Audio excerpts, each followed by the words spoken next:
Our guests this week are Julian Temple, film director and video maker, best known for the Sex Pistols and McLaren movie, The Great Rock and Roll Swindle, who's shortly flying to Mexico, maybe, to make a new video for the Stones. Mark Armand of the critically acclaimed Soft Cell and more critically abused Mark and the Mambas, and Annabelle Lamb, the singer-songwriter who currently has a hit with someone else's song, The Doors' old classic, Riders on the Storm. We're going to be looking at a new album from Gary Newman, a single from Susie and the Banshees, and a film with a soundtrack album that's the follow-up to the best-selling album of all time. Gary Newman started an extensive British tour yesterday, the first home dates he's played in 2.5 years. It's 4 years now since he started making bestsellers like Our Friends Electric and Cars, and since then he's been praised as a great innovator of the brave new synthesized world, but also derided somewhat for his silly image. That image isn't helped much by the cover of his new album Warriors, on which he looks like a leather-clad heavy, sulking because his hair's just been dyed the wrong colour. Still, here's the title track.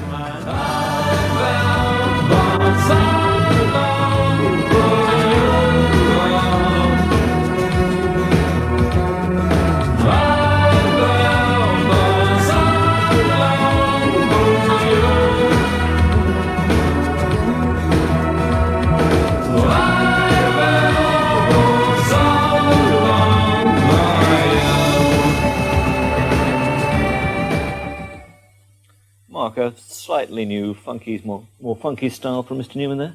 Yes, well, the trouble is that you can't tell where the fake tan ends and the hairline begins. And if his aim was to make an utterly sort of disposable alternative to an ashtray, sort of devoid of any heart, soul, emotion, wit, style, or anything, then he's made a very successful record. But one thing it has got plenty of is humour, but I think it's very one-sided. My side, and because I think that he's totally serious.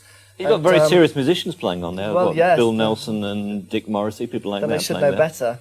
And he seems to be he seems to be in his own little world, totally sort of obsessive and in his own world. Nothing else outside it exists, and fine, you know. But I mean, it's just like the songs are they're very well produced. The sounds very crisp and precise, but there's no ups and downs. They just all go along on one level, sort of usually ending off meandering, and occasionally he comes in to do a vocal, just sounding like he's just sort of swallowed a whole bottle of Mogadons before the session.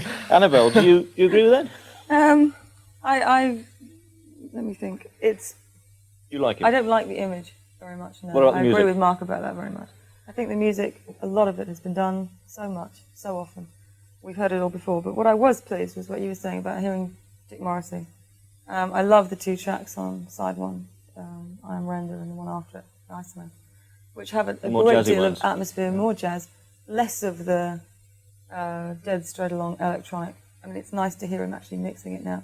But I found it, again, it did go along level-wise. Do you think it's right that he should be treated as a great innovator? Probably not as a great innovator. I think he was an innovator. All the synthesized stuff that came after him? Yes, I think it's cruel to say that it's all completely on one level. I think it's quite...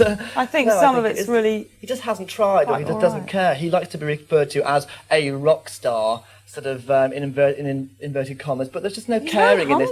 I mean, it's just like he's given the cover to the record company art department, saying, "Here, let's see what you can make of this." I think it all says it all in the elastic cuffs of his scuffless leather bomber jacket. I have to say Julian, I couldn't get beyond laughing at the cover. I couldn't get the record out of the sleeve. I was laughing so much at the cover. Really. I think, I don't think he cares. There's no caring or no...